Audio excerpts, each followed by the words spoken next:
about ready to go to bed, but I wanted to make a video on this Tom Brady interview that he did with Gillette. This is unbelievable.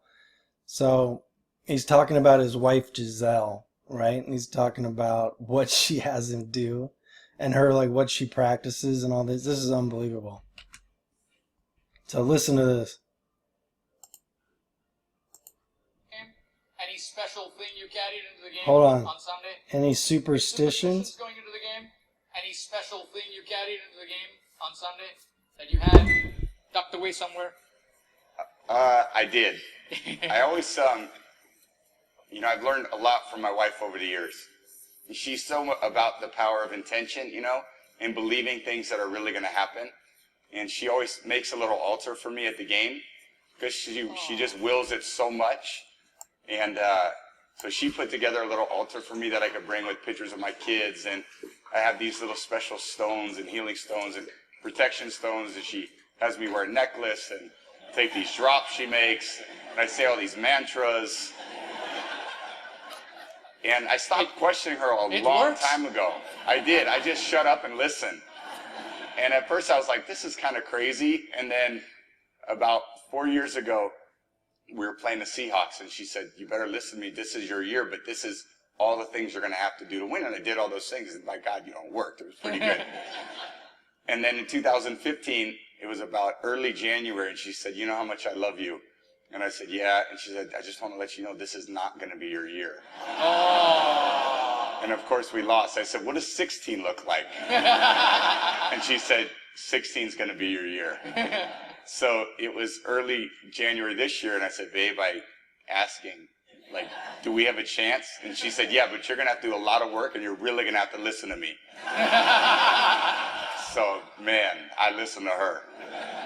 And right after the game, she said, see, I did a lot of work. You do your work, I do mine. She said, you're lucky you married a witch. I'm just a good witch.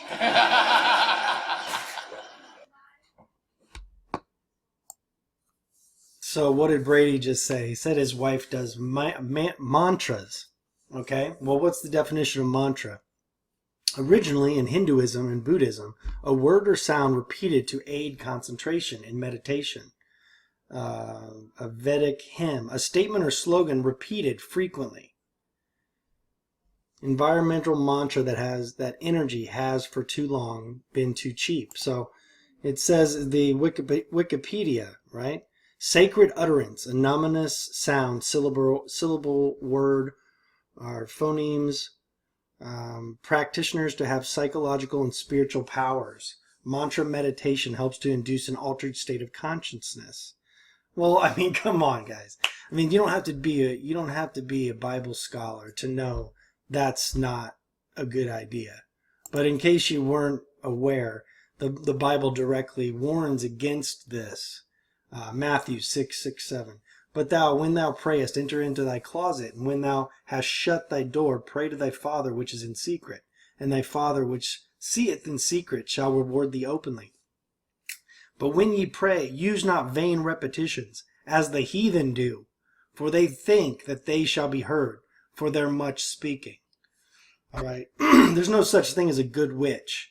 All those healing stones and all of that is New Age, Eastern mysticism, garbage. And it's all worshiping other gods. It's all, fortune telling. Look at this. What do you say she does for him? She tells the future. She uses divination. Okay? Listen to this. So, Acts 16.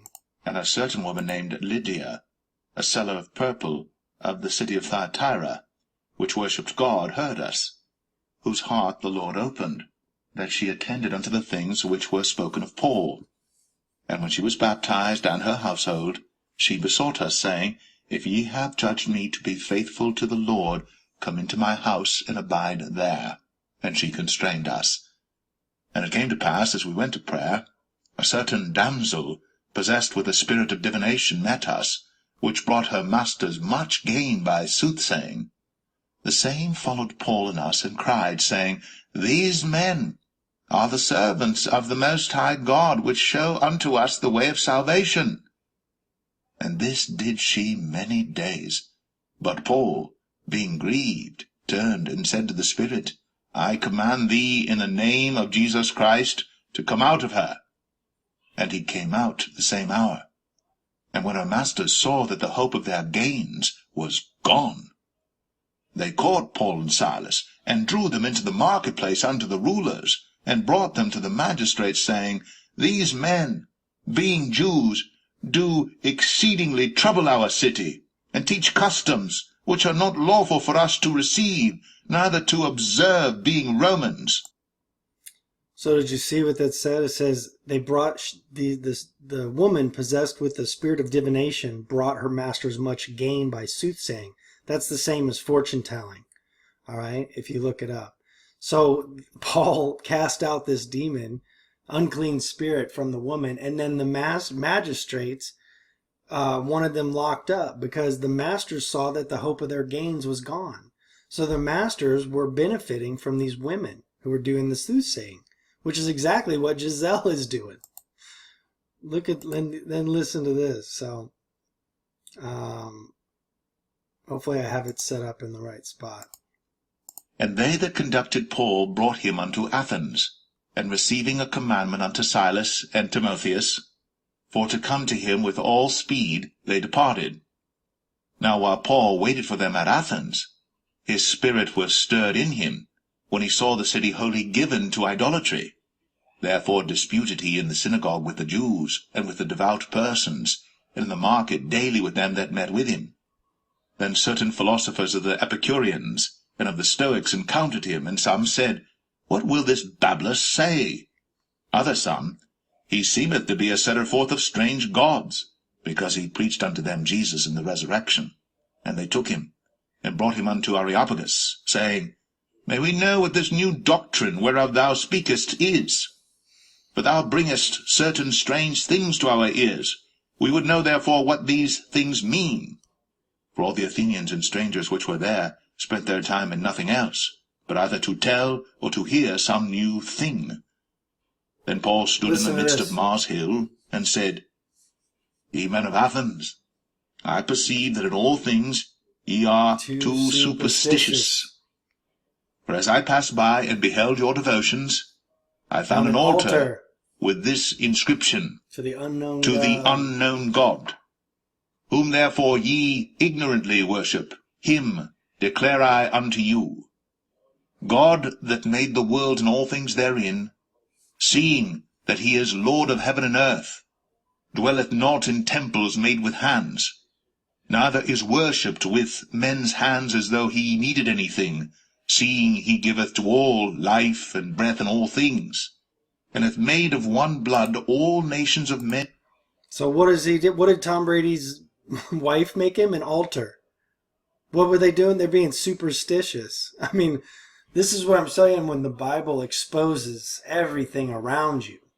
Okay, it's the it's the playbook, okay, of the enemy. And the Lord warns us. He doesn't want us to be ignorant of Satan's devices. It says, be not ignorant of Satan's devices. This is exactly what they're doing. Okay? This is exactly what they're doing.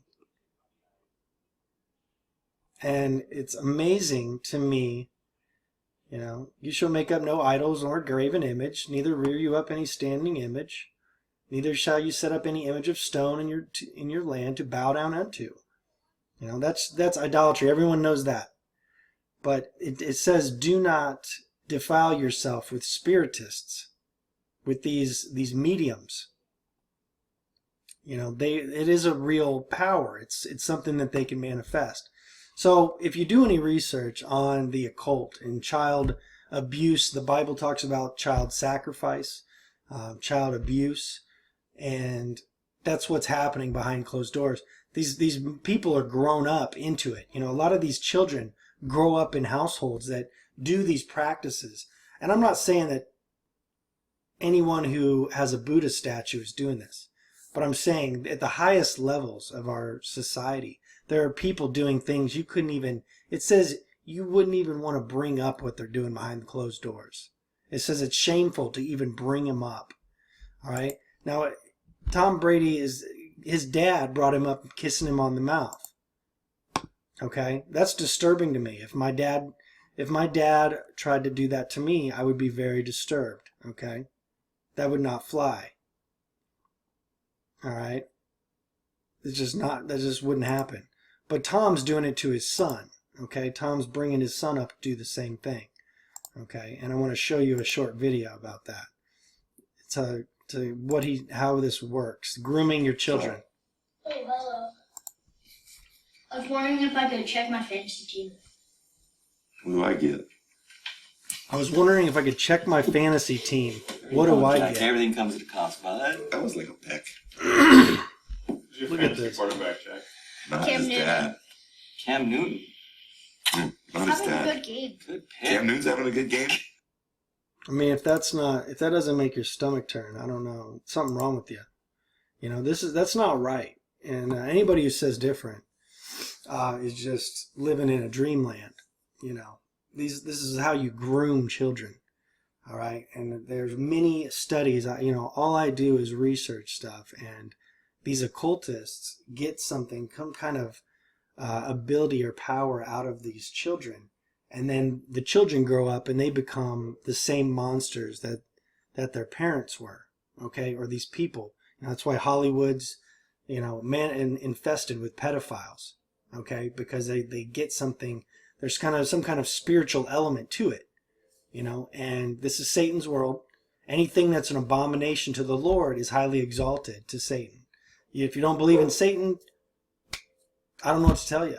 But that's how this world works. And that's why the rich get richer. And that's why these people, some of them become very successful because they have these practices that are going to reward them. Because the God of this world is rewarding them. So I just wanted to pull it up and show you how it relates to the Bible, because this stuff is clearly warned against in the Bible, but you got to know the Bible to point it out. You see the dumbfounded audience laughing? They're laughing. This room full of people are laughing as he talks about his wife being a good witch. There's no such thing as a good witch. A spiritist is a spiritist. If you're accessing the other realm, the other dimension, then you're going against God, and you're going against your own salvation. You're going to defile yourself, and you're going to defile those around you. You know, it's a spirit deception, a demonic spiritual deception that you need to be aware of. So, God bless you. I'll talk to you on the next one.